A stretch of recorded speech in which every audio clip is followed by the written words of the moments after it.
We've been doing a few lessons on why do we need to minister to others as Christians. And I've talked a little bit several weeks ago about, ministry. A lot of times we think about ministry as we think about meeting people's needs. And in some ways, you could think about meeting people's needs for needs like survival. In other words, if people have a need of food, you can feed them. People have a need for clothes, make sure they have clothes. People have a need for shelter, and provide shelter. Those are survival needs, and that certainly is the most basic thing, taking care of survival needs. And those needs are cyclical needs. Everybody's always got to have food, clothing, and shelter. And but in one sense, if that's our view of ministry, I think it's a very reductive, a very reduced sense of ministry. Because I think ministry also involves creating an atmosphere for movement toward experiencing God in community. Now that's a different kind of a vision of just meeting survival needs.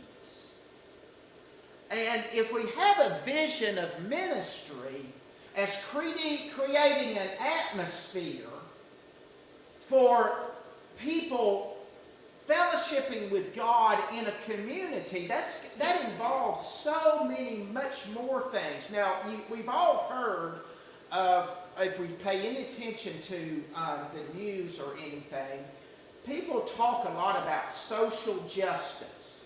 And usually when you boil it down and listen to the people that talk about social justice, it's about meeting survival needs.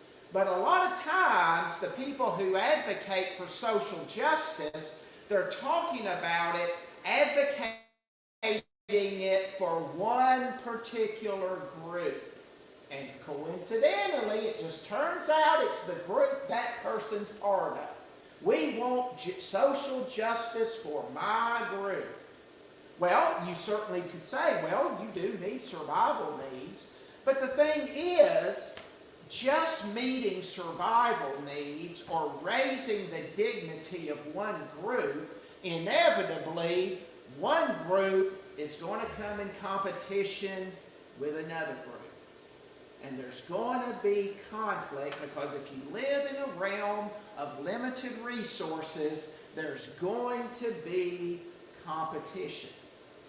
And I've suggested that there needs to be a reorientation of what justice is and what it involves. And I think from a biblical perspective, justice should be understood as covenant justice. How do we do justice, God's right way of living, informed by our proclamation of being in a covenant relationship with God and being in a covenant relationship with fellow believers, with also the idea of the life of the covenant community, the blessings of it should spill over and be persuasive to those who are not in the covenant community. And yet we have an invitation, come be part of the covenant community. So that the church becomes an advocate for covenant justice with an invitation that we want all persons to come into the covenant justice that we present in the gospel of Jesus Christ. And it thus means that when we talk about justice, we define it very clearly is not just advocacy for some little group over here, some little group over here. We define justice in terms of how does it relate to relationship with God and relationship to one another. And thus there is a sense of community responsibility.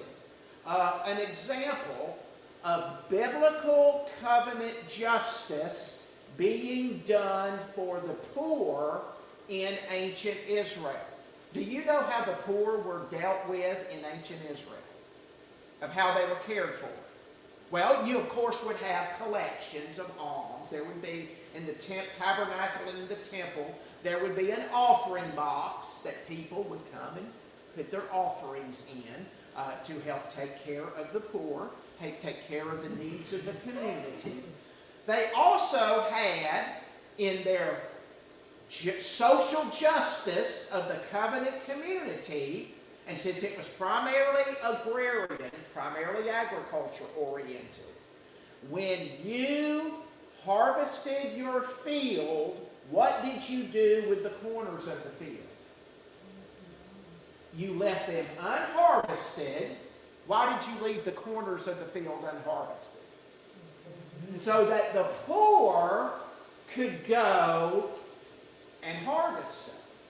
Now what did that do? It provided for the poor, but what did it also create? A sense of responsibility in the poor. You see, the poor contributed to work to care for themselves. By them participating in their own care for themselves, by them going out to the corners of the field and harvesting, it created a dignity to them because they were able to work. They labored. They didn't just sit back and say, I'm poor, gimme, gimme, gimme. Now, of course, there would be people who were unable to work, and there was provision for those who were unable. But the provision of leave the corners of the field unharvested so the poor could come and harvest gave provision to them, but it also gave dignity to them because they were involved in the care for themselves. That is something that our system here in America has lost that concept. It's just become an entitlement program that you get for being poor, and there's also not a lot of incentive to get out of it. There's not any sense of dignity of being, some people can work the system that they can live an entire life never having a job because they've worked the system and the bureaucracy. And if you've ever dealt with bureaucracy, there's a way to work the system to your advantage. And we've created a system that we say this is justice for the poor, and I don't think it's quite justice. Because justice also creates a dignity. I did this on last week because we had, freezing and all that stuff. I just did a live stream, and I certainly understand that many weren't able to look at that. But I do want to go through some of the passages. And part of the thing about ministry, this doesn't immediately, here in 2 Timothy 4, 3 through 5. For the time will come when they will not endure sound doctrine, but wanting to have their ears tickled, they will accumulate for themselves teachers in accordance to their own desires, and they will turn away their ears from the truth and will turn aside to myths. Or, I think it would be proper to say, ideological narratives. Ways of describing the world, ways of describing the way you should have social justice. And people will formulate those things in order to have their ears soothed. They don't want truth, because truth can be very hard sometimes. You want to frame the narrative so that it soothes you, works towards your own interest. But in contrast to that, Paul is instructing Timothy, Timothy, you're here in the midst of a people that have all sorts of ideological narratives that they're trying to structure their lives by. But Timothy, you be sober in all things, endure hardship, do the work of an evangelist, fulfill your ministry.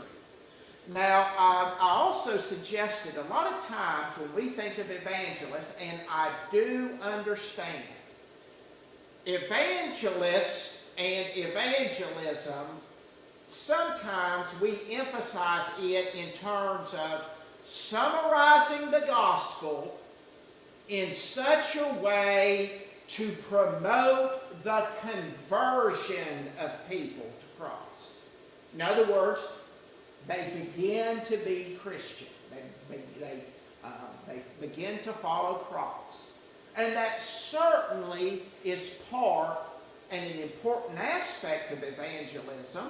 And there are some people that are spectacularly gifted in presenting the message that motivates people to be converted and begin their walk with Christ. There certainly are evangelists that really have that. And then we kind of, in evangelical circles, have taken evangelist meaning a preacher who is a guest preacher who comes to a place and preaches a series of meetings hoping to increase conversions and maybe get the current Christians stirred up enough to be excited about Jesus. And that's what we think of as an evangelist. And that's certainly not a wrong definition. That's certainly true. But evangelism doesn't just have to be reduced toward preaching during certain special meetings or sharing the gospel with people so that they become converted. Evangelism is bringing the message of Christ to someone so that their life begins to, or actually, they love God more and love neighbor more. That's evangelism. Whatever is done to motivate a person to love God and love neighbor, that's evangelism, because that's gospelism. Remember, the word evangel means gospel. Jesus preached the gospel. And the gospel that Jesus preached wasn't just about beginning to walk with God. It was about living every day, taking up your cross, walking with God. You know, you think about the Sermon on the Mount. The Sermon on the Mount doesn't talk a lot about beginning a relationship with God. It basically describes how you live when you are in relationship with God. It just describes a Christian, the attitude of a Christian when he or she encounters difficult situations. That's the gospel. It's about encountering God's perspective in life. And ministry is not just about meeting the survival needs of people. It is about introducing people to living under God's presence in a favorable way. I want us to take a look here in just a moment. Here, of course, this is talking about us being ambassadors for Christ. That's what we're called to do in our ministry. But here, Isaiah 61, verses 1 through 3. And remember, Jesus preached this message to the synagogue at Nazareth, and basically saying, this is fulfilled to you people in Nazareth now, today, in my person.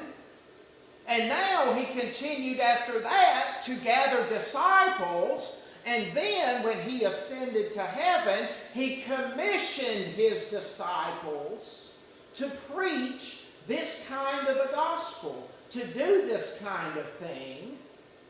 And so, as we review this passage that Jesus interpreted as fulfilled in himself, we also should reflect upon this in some way informs us of how we should see our message and our ministry. Let's go through it. Isaiah 61, 1 through 3. The Spirit of the Lord God is upon me. Well, first of all, any ministry is not just doing social work. It is done with a profound sense of the Spirit of God is involved. Yeah, I'm all for doing charity work where you hand soup cans to people. But there needs to be, when Christians do it, there needs to be this profound sense. The Spirit of the Lord is upon me as I hand the soup can, as I work the clothes closet, as I deal with a person that needs to have help with their tire being changed.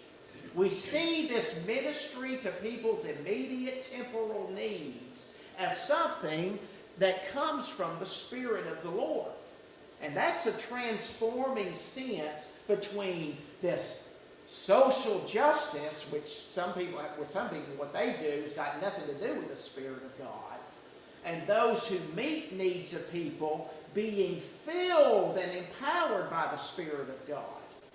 The Spirit of the Lord God is upon me because the Lord has anointed me. He's given me a strong, profound sense to do this ministry. He's empowered me to do this ministry, to bring good news to the afflicted.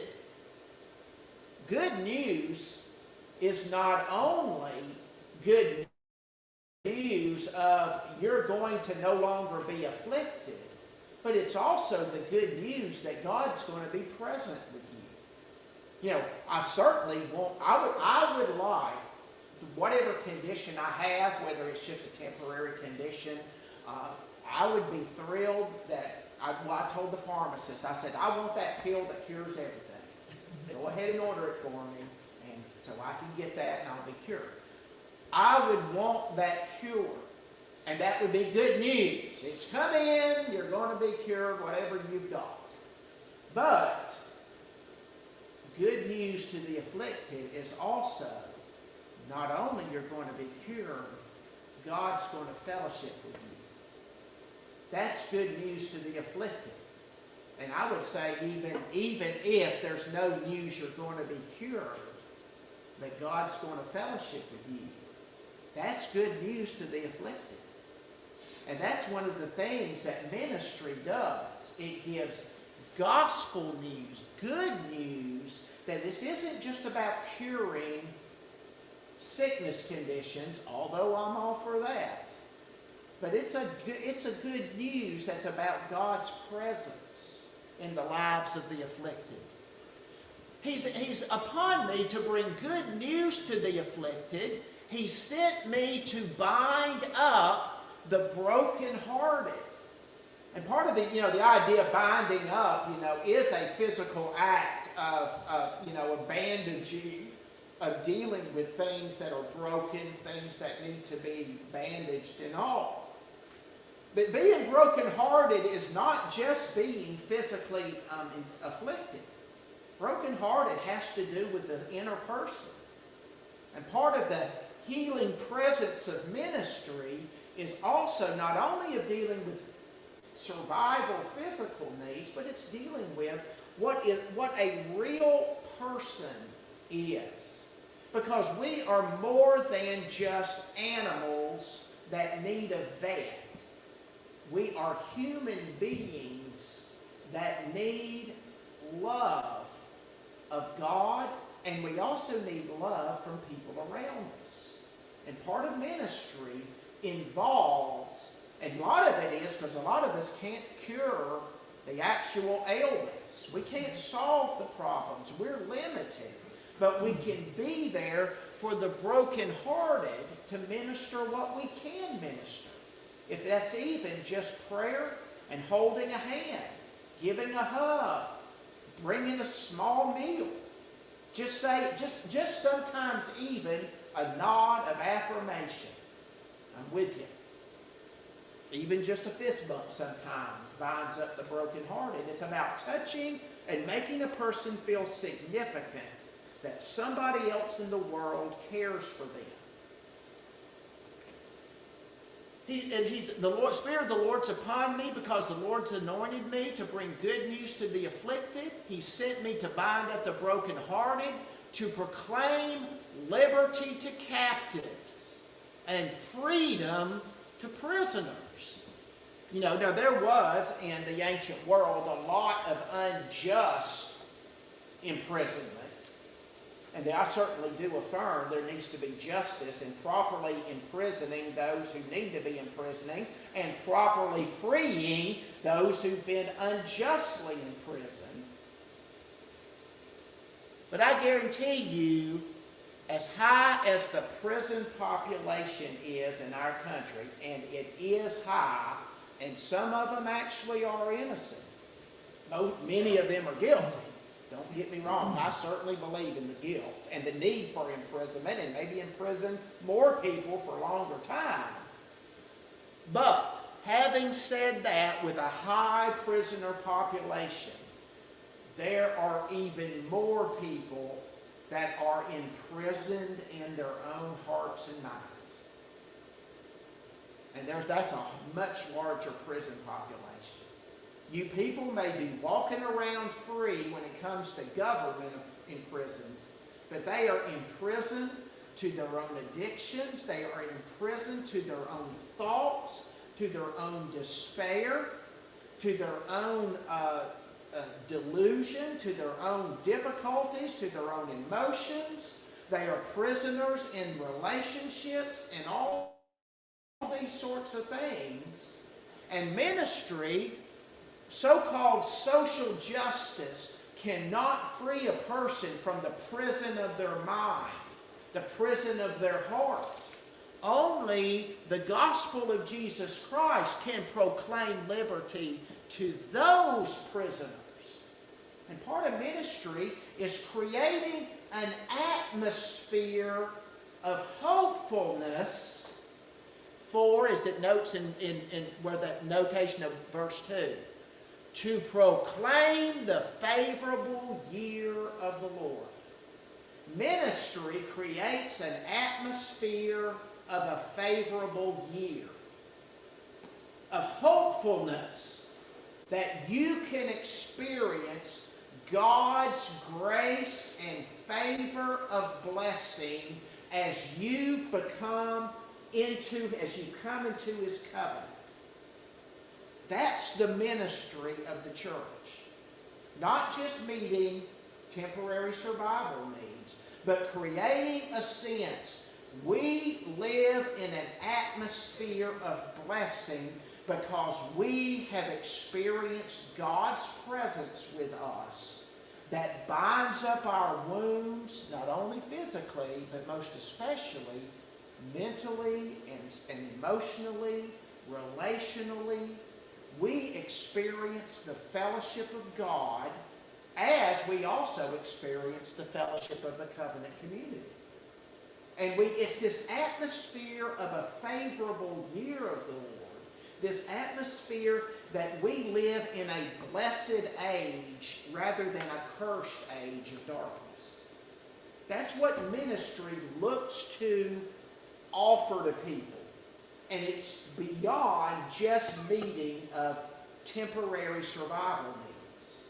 It's not neglecting those. Now, Jesus, when he preached this passage, he didn't go to this next line, and I think very deliberately, but this next line is significant. Spirit of the Lord is upon me to proclaim the favorable year of the Lord and the day of vengeance of our God. Now, I have said to many times, there are two things that people need. As the Beatles recognized, you need love, but what else do you need?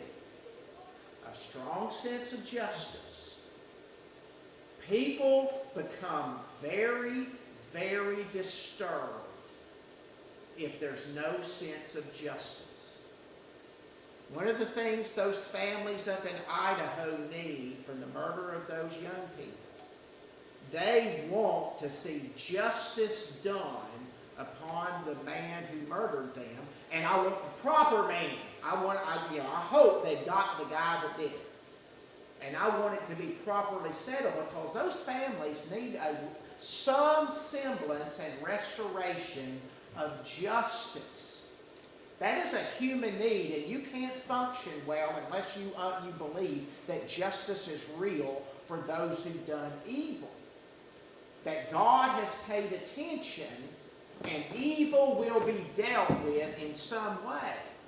Well, the proclamation of the day of vengeance of our God is another way of saying a hopefulness that God will deal with evil. That evil will be set right. It will be dealt with. Nothing is ignored and passed over. That indeed, nobody gets away with anything. God's going to take note of it. Now, God has two ways of dealing with evil. Bringing evil to Jesus, and He forgives and cleanses it, or the eternal destruction of the day of vengeance that He brings with the second death. There's going to be justice done upon evil. As the Scriptures describe, you're either going to deal with it at the foot of the cross, or it's going to be dealt with the lake of fire. Those are God's ways of dealing with justice and evil. Now, we want people to deal with evil, do it at the cross, because it actually has a benefit there. But God's going to take out the trash, and He's going to deal with it in the lake of fire if it's not dealt with at the cross. So while that looks like a negative, it actually is a reminder God's going to take care of that yearning for justice. And part of ministry of the church means we take evil seriously, and we want it dealt with properly, so that you get a sense that God's going to deal with these sorts of things. And part of ministry is creating that atmosphere in people's hearts and minds as we minister the gospel. And so ministry involves a wholeness of creating that sense. Next time we're going to deal with some of that, and we'll kind of jump over to chapter 62 to see how some of that works out.